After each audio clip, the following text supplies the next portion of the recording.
Me llamo Víctor, tengo 70 años, y si tú eres alguien que ha pasado los 50, si has dedicado décadas al trabajo duro, ahorrando, sacrificándote, construyendo algo real con tu vida, entonces necesito compartir contigo hoy algo que probablemente te hará sentir incómodo. Me hizo sentir incómodo cuando finalmente lo acepté, pero una vez que lo hice, cambió absolutamente todo en la forma en que protejo lo que he construido. Aquí está, claro y simple. Ya no le digo a mis hijos cuánto tengo. No porque no los ame, no porque no confíe en ellos, sino porque finalmente entendí algo que la mayoría de nuestra generación se niega a aceptar. En el momento en que tus hijos conocen el tamaño de tu riqueza, la dinámica completa de tu relación cambia. Y casi nunca cambia a tu favor. Sé lo que algunos de ustedes están pensando. Piensan, Víctor, eso suena frío. Suena como algo que diría un viejo amargado. Y entiendo esa reacción. Yo tuve esa misma reacción hace años cuando alguien a quien respetaba profundamente me dijo exactamente lo mismo. Me dijo, Víctor, la mayor amenaza para tu legado no es el mercado, no es la inflación, ni siquiera es un mal consejo de un asesor financiero. La mayor amenaza para tu legado es la transparencia prematura. No entendía qué quería decir en ese momento. Pensaba que la transparencia siempre era una virtud. Creía que ser abierto acerca de las finanzas con hijos adultos era lo responsable. Pensaba que construía confianza. Pensaba que los preparaba. Estaba equivocado. Y pasé años aprendiendo exactamente cuán equivocado estaba. Déjame explicar qué sucede realmente cuando tus hijos conocen el cuadro completo de tu situación financiera. No estoy hablando de teoría aquí. Estoy hablando de patrones que he observado una y otra vez en docenas de familias, incluyendo mi propia experiencia.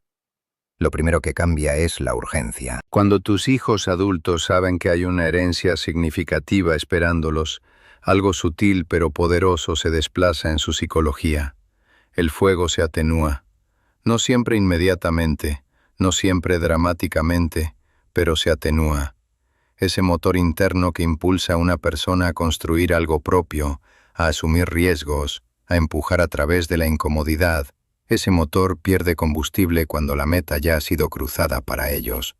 Ni siquiera se dan cuenta de que está sucediendo.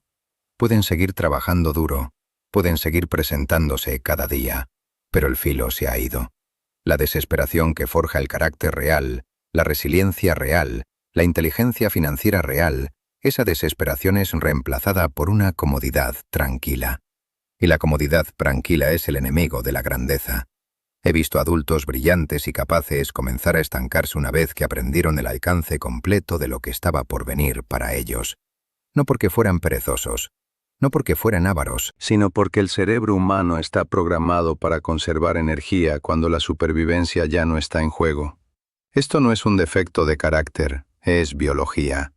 Y si ignoras la biología, perderás la batalla cada vez. Lo segundo que cambia es la forma en que te ven.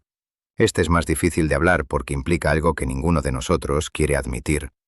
Cuando tus hijos saben exactamente cuánto vales, dejas de ser solo su padre. Te conviertes en una variable financiera en su planificación de vida. De nuevo, pueden no hacer esto conscientemente. Pueden no sentarse a calcular qué significa tu partida para su hipoteca o su jubilación o la educación de sus hijos. Pero el conocimiento está ahí, sentado en la parte trasera de su mente como un zumbido tranquilo. Y ese zumbido cambia la frecuencia de la relación. Las conversaciones se vuelven sutilmente diferentes. Las solicitudes se vuelven ligeramente más frecuentes. Las opiniones sobre tu gasto, tu estilo de vida, tus decisiones, llevan un peso nuevo que no estaba ahí antes. Comienzas a sentirlo. Un comentario sobre un viaje que estás tomando. Una ceja levantada cuando mencionas una compra. Una sugerencia de que tal vez no necesitas esa renovación, ese auto nuevo, esa experiencia que has estado esperando. Estos no son actos de malicia. Son actos de anticipación, y la anticipación de una herencia es una de las fuerzas más corrosivas en la dinámica familiar. Lo tercero que cambia, y este es el que finalmente me convenció de cambiar mi enfoque completamente, es la forma en que se manejan los conflictos. En cualquier familia saludable hay desacuerdos, hay tensiones, hay momentos en los que la gente necesita espacio, donde los sentimientos se lastiman, donde suceden malentendidos. Eso es normal, eso es la vida.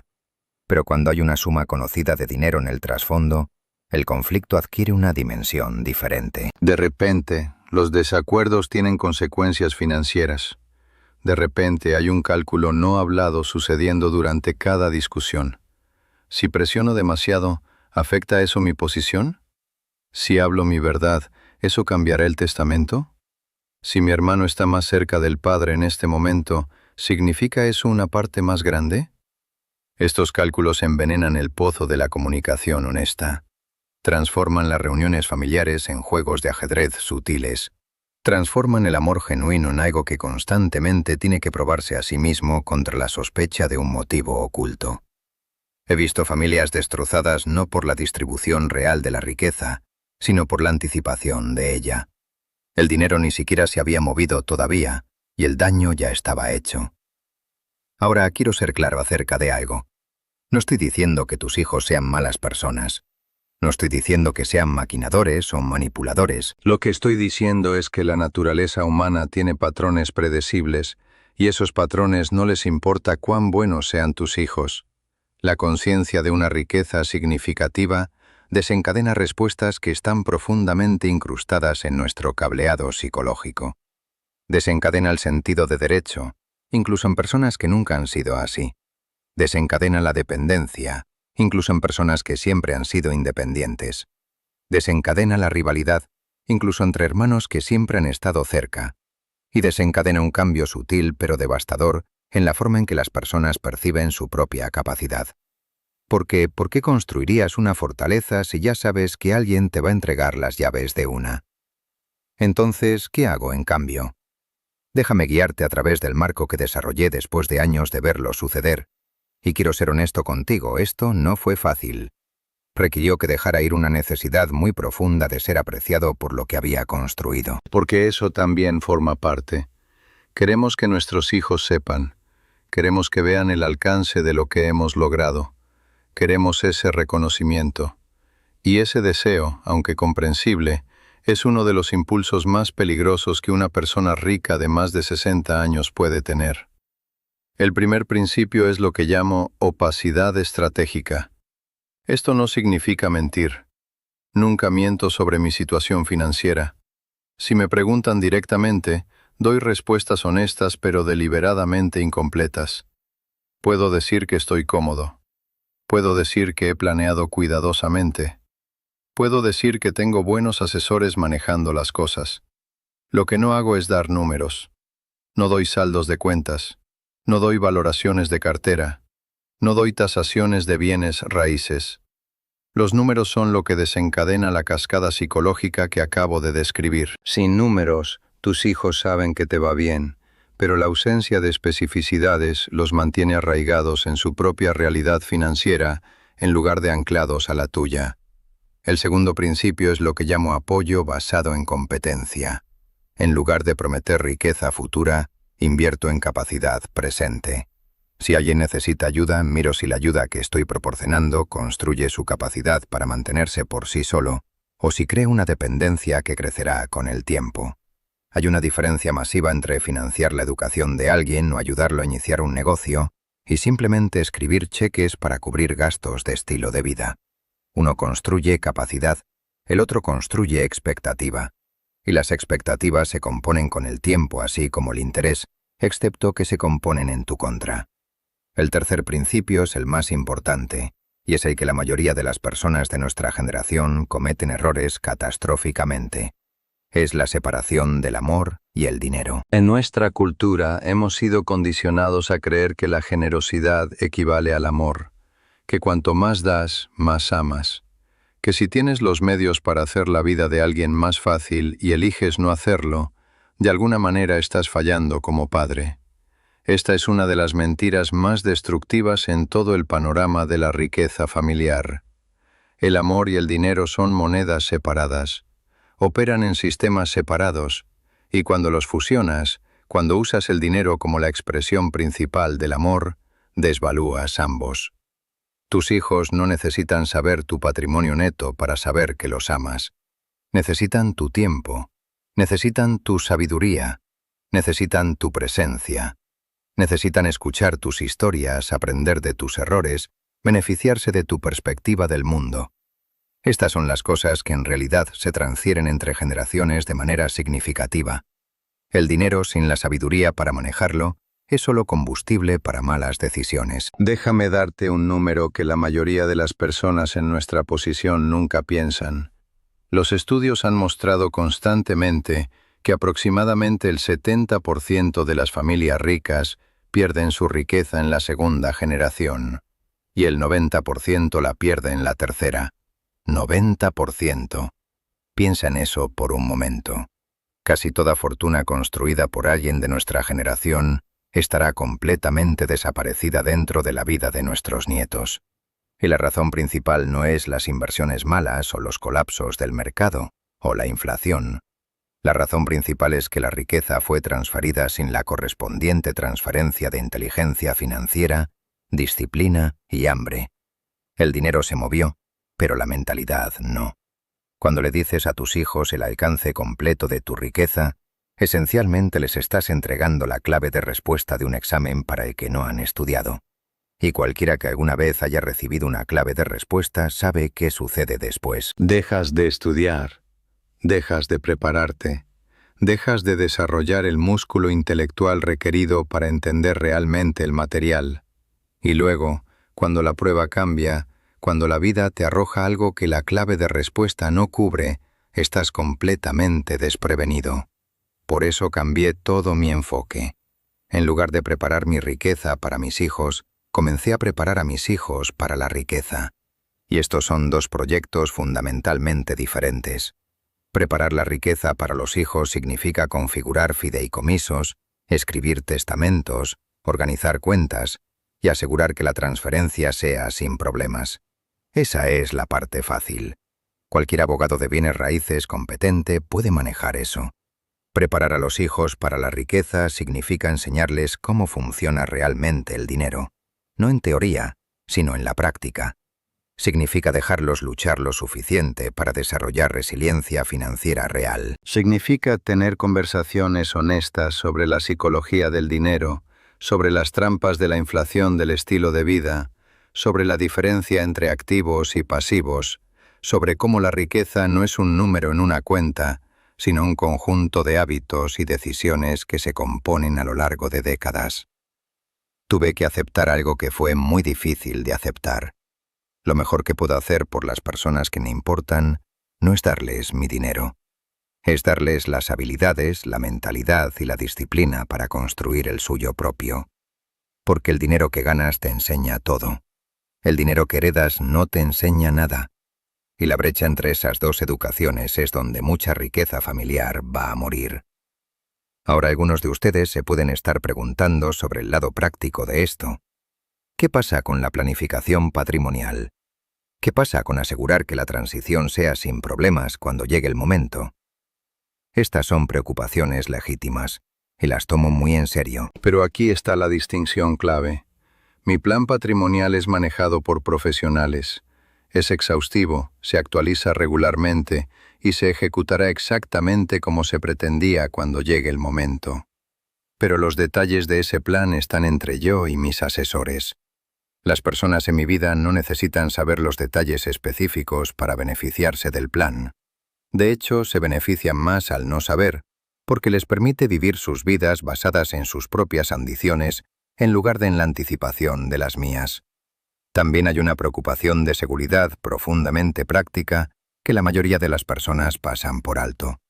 Cuanta más gente sepa los detalles de tu situación financiera, más vulnerable te vuelves.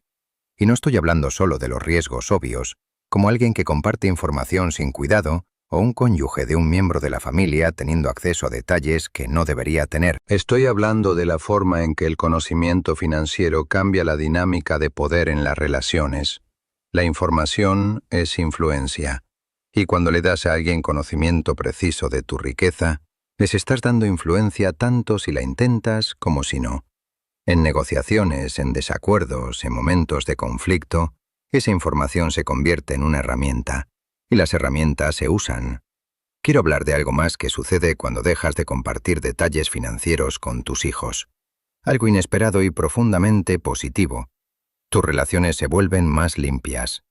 Cuando la neblina del dinero se levanta, comienzas a ver la verdadera forma de tus conexiones. Descubres quién llama porque quiere escuchar tu voz y quién llama porque necesita algo. Descubres quién valora tu opinión por su sabiduría y quién la valora porque está gestionando tu percepción. Descubres quién respeta tu autonomía y quién la resiente. Esta claridad es un regalo. Es doloroso al principio, no te voy a mentir acerca de eso, pero es un regalo, porque las relaciones que sobreviven la remoción de la transparencia financiera son las reales. Esas son las construidas en el amor genuino, respeto genuino, conexión genuina. Y esas son las únicas relaciones que vale la pena tener en esta etapa de la vida. Sé que hay personas viendo esto que no están de acuerdo conmigo, que creen que la transparencia financiera total con hijos adultos es el enfoque correcto. Y respeto esa perspectiva. Pero te preguntaría esto. ¿Cuántas familias has visto personalmente fragmentarse sobre disputas de herencia? ¿Cuántos hermanos has visto dejar de hablarse porque algo de dinero estaba involucrado? ¿Cuántos adultos has visto perder su impulso porque sabían que una red de seguridad de tamaño significativo estaba esperando? Si has vivido más de 60 años y no has visto al menos uno de estos escenarios suceder en tu círculo, entonces has vivido una vida extraordinariamente inusual. El patrón es claro, los datos son claros, y mi propia experiencia es clara. Proteger tu riqueza no es solo sobre asignación de cartera y estrategia fiscal. Es sobre gestión de información. Es sobre entender que el conocimiento de tu riqueza es en sí misma una forma de riqueza y debe ser guardada con la misma diligencia que aplicas a cada otro activo. A los 70, he aprendido que la posición más poderosa que puedes ocupar es una en la que la gente se relaciona contigo por quién eres, en lugar de por lo que tienes. Eso no es un lugar común filosófico, es una realidad estratégica. Cuando las personas a tu alrededor no conocen los detalles de tu situación financiera, cada interacción es auténtica, cada gesto es genuino, cada momento de conexión se basa en algo real, en lugar de algo calculado. Y en esta etapa de la vida, la autenticidad vale más que cualquier número en cualquier estado de cuenta. Te dejo con algo que me tomó décadas entender. La herencia más grande que puedes dejar no es dinero. Es el ejemplo de una vida vivida con disciplina, con intención, con el coraje de tomar decisiones impopulares en servicio de algo más grande que la comodidad. Tus hijos no necesitan tu riqueza para prosperar. Necesitan ver que creíste en ellos lo suficiente como para dejarlos construir la suya propia. Ese es el verdadero legado. Eso es lo que sobrevive. No los saldos de cuentas, no la propiedad, no la cartera. Lo que sobrevive es el estándar que fijaste, la expectativa que mantuviste, la creencia tranquila e inquebrantable de que las personas que amas son capaces de más de lo que jamás podrías entregarles. Eso es lo que he aprendido a los 70, y es la cosa más valiosa que poseo.